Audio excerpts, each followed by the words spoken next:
Hello students, आप सभी का हमारे चैनल में स्वागत है। पिछले वीडियो में हम लोगों ने जेक मॉडल पेपर सेट 1 को सॉल्व किया था। आज हम लोग सेट 2 को सॉल्व करेंगे। तो चलिए स्टार्ट करते हैं। खंड का में हमारा गद्यांश दिया गया है। इसे हमें ध्यान पूर्वक पढ़ना है और इस गद्यांश से जो प्रश्न पूछे गए हैं उनका सही उत्तर को चयन करना है। ठीक है, तो चलिए स्टार्ट करते हैं। स्वावलंबन का अर्थ है अपना अवलंब अर्थात आश्रय या सहारा आप बनना, किसी दूसरे पर बोझ ना बनकर या निर्भर अर्थात आश्रित ना रहकर अपने आप पर निर्भर या आश्रित रहना। संसार में परावलंबी यानी दूसरों पर आश्रित हो या निर्भर रहना एक प्रकार का पाप और हीन कर्म है। यह आदमी के बाहरी और भीतरी व्यक्तित्व को एकदम हीन और बौना बनाकर रख देने वाला हुआ करता है। पराश्रित या परावलंबी को हमेशा आधार देने वालों के अधीन बनकर रहना पड़ता है। उनके इशारों पर नाचने की बाध्यता और व्यवस्था रहा करती है। उनकी अपनी इच्छा होने पर भी उसका कोई मूल्य और महत्व नहीं रहा करता। आत्मनिर्भर व्यक्ति ही सही अर्थों में जान पाता है कि दुख पीड़ा क्या होती है और मान सम्मान किसे कहते हैं। व्यक्तित्वहीन जीवन वास्तव में निरीह पशु और कीड़े मकोड़ों से अधिक महत्व नहीं करता। ठीक है, ये तो था हमारा गद्यांश।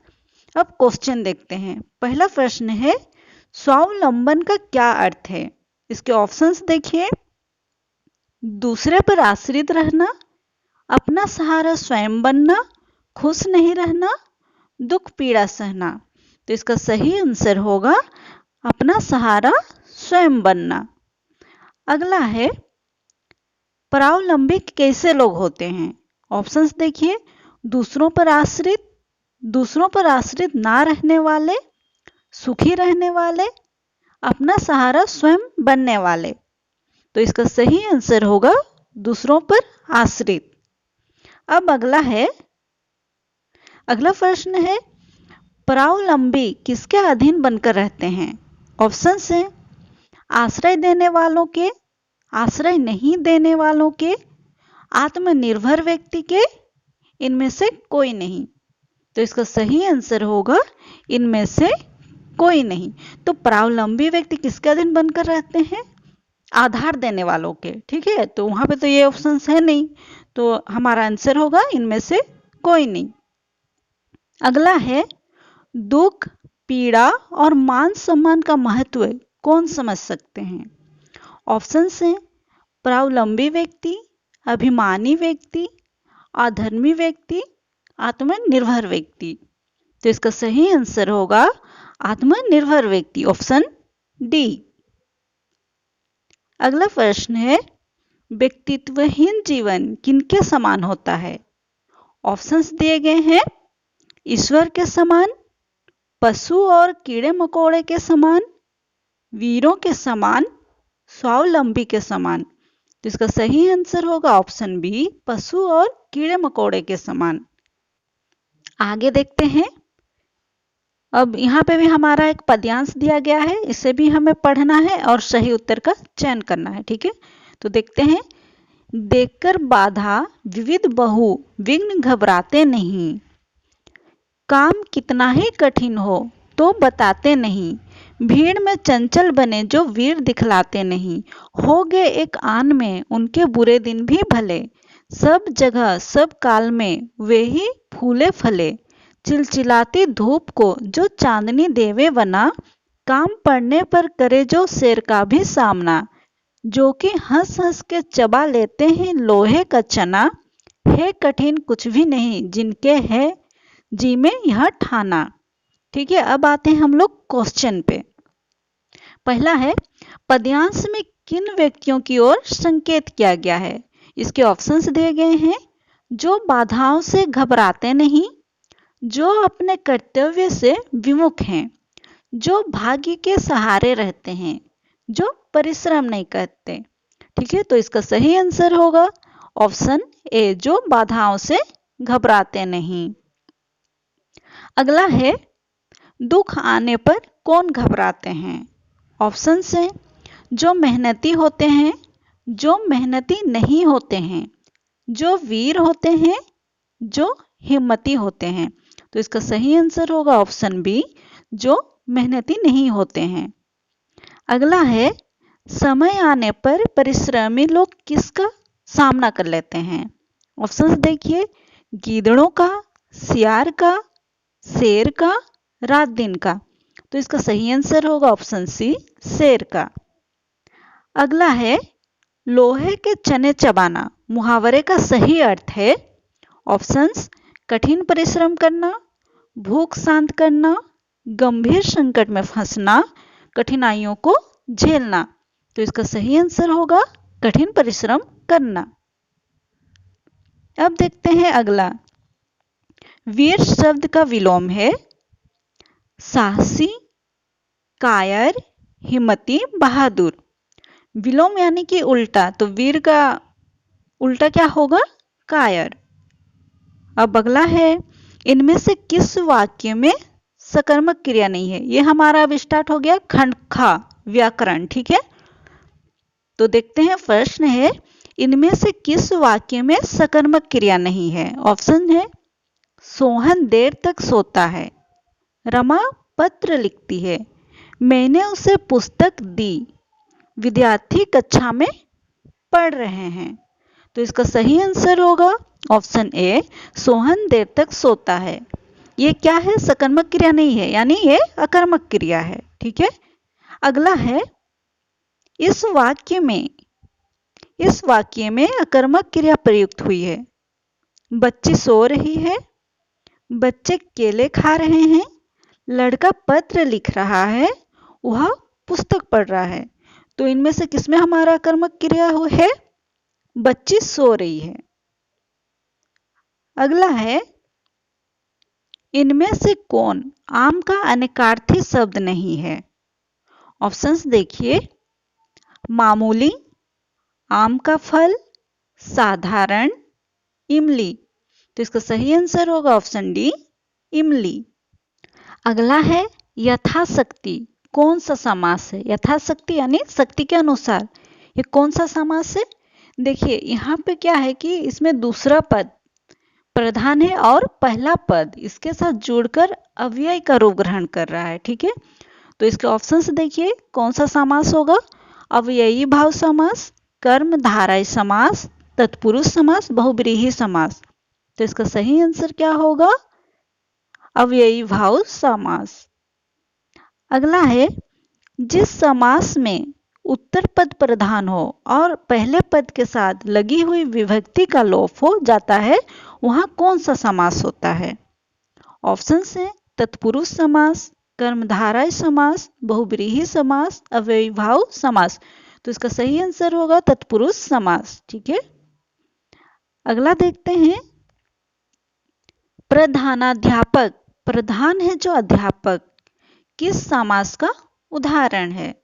ऑप्शन है, तत्पुरुष समास, कर्मधारय समास, अव्ययी भाव समास, द्वंद्व समास। तो यहाँ पे सही आंसर हमारा होगा ऑप्शन बी, कर्मधारय समास।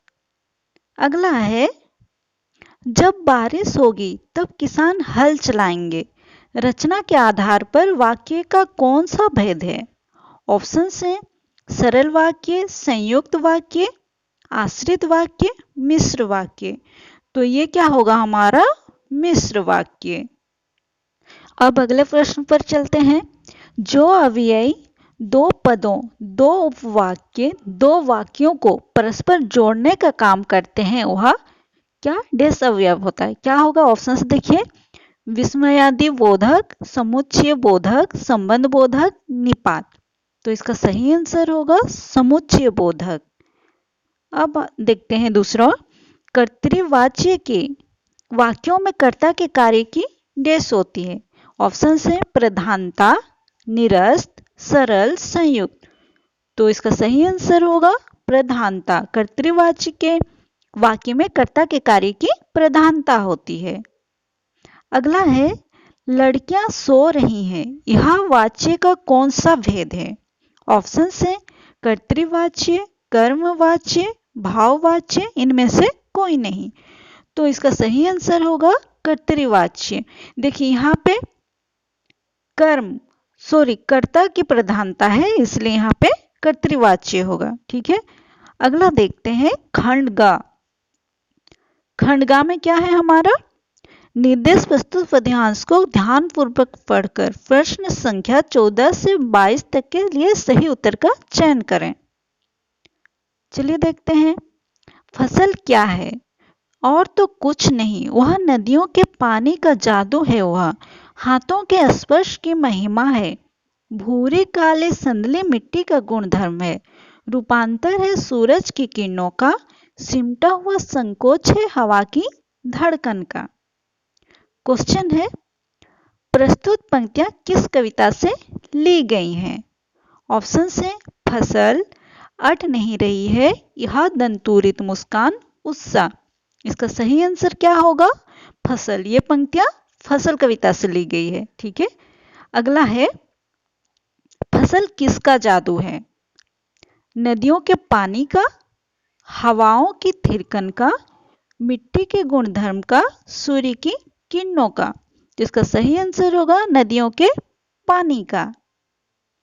अगला देखते हैं, फसल किसका रूपांतर है? ऑप्शंस हैं सूरज की किरणों का, नदी के जल का, किसान के हाथों का, मिट्टी के गुणधर्म का। इसका सही आंसर होगा सूरज की किरणों का। अगला है फसल किसका गुणधर्म है?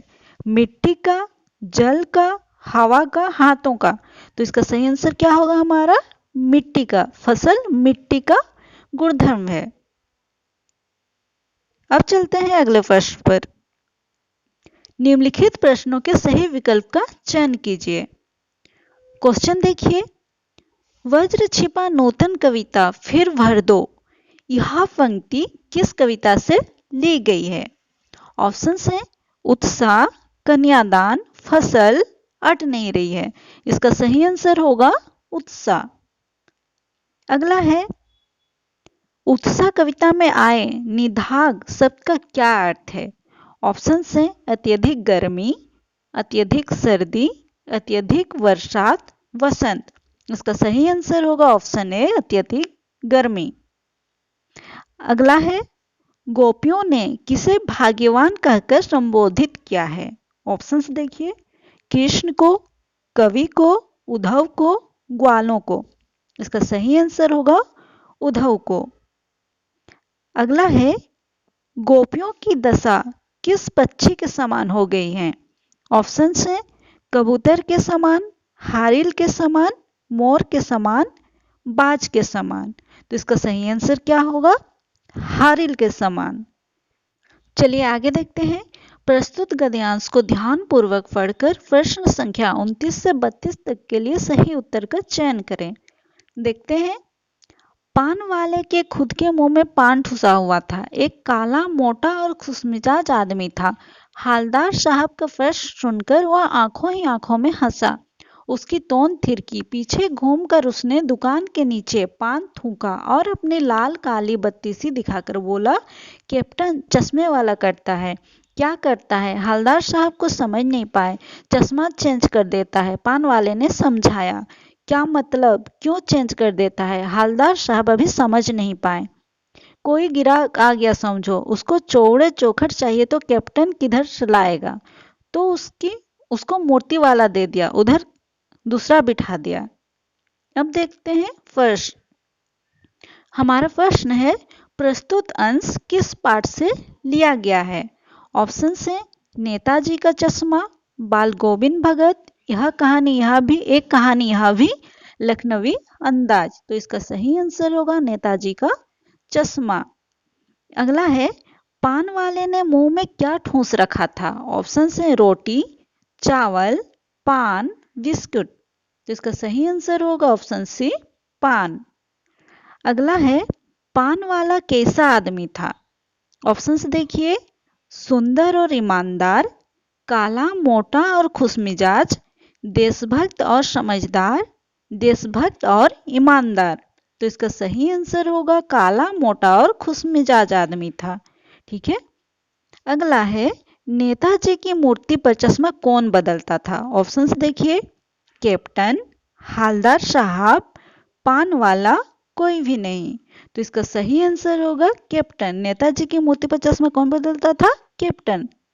अगला है, निर्देश निम्नलिखित प्रश्नों के सही विकल्प का चयन कीजिए।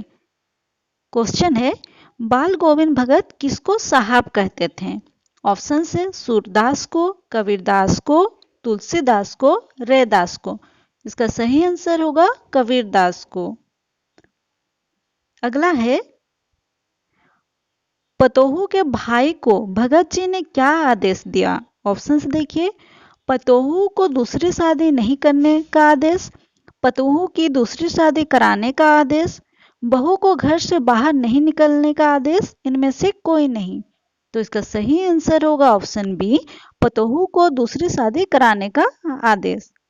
अगला है, बाल गोविंद भगत के गांव के लोगों का मुख्य धंधा क्या था? ऑप्शंस देखिए, व्यापार, दस्तकारी, खेती बाड़ी, उद्योग। तो इसका सही आंसर होगा ऑप्शन सी, खेती बाड़ी।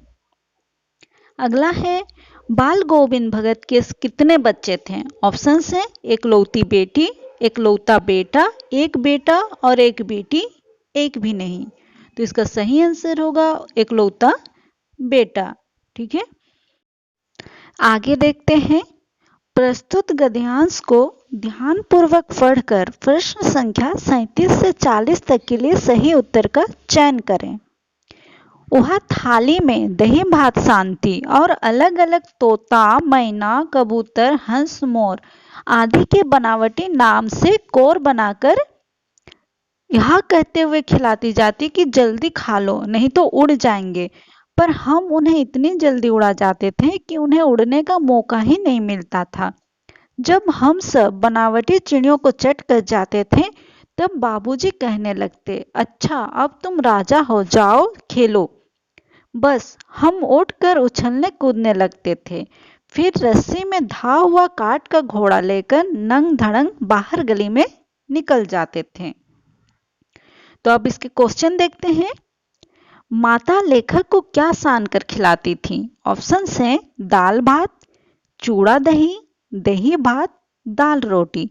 इसका सही आंसर होगा दही भात। अगला है, खाना खाने के बाद पिताजी लेखक से क्या कहते थे? ऑप्शंस हैं, बैठ कर पढ़ो, सो जाओ, अब तुम राजा हो, जाओ खेलो, घर के बाहर मत जाओ, पढ़ो। इसका सही आंसर होगा ऑप्शन सी, अब तुम राजा हो, जाओ खेलो। अगला है, लेखक कौन सा खिलौना लेकर खेलने के लिए जाते थे? ऑप्शंस देखिए, मोटर गाड़ी, गुड्डा गुड़िया, मिट्टी के खिलौने, काठ का घोड़ा।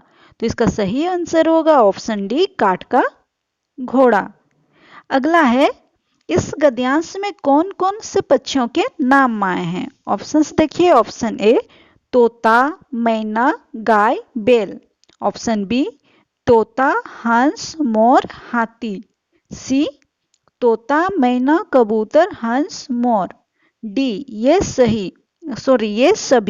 तो इसका सही आंसर होगा तोता, मैना, कबूतर, हंस, मोर, ऑप्शन सी।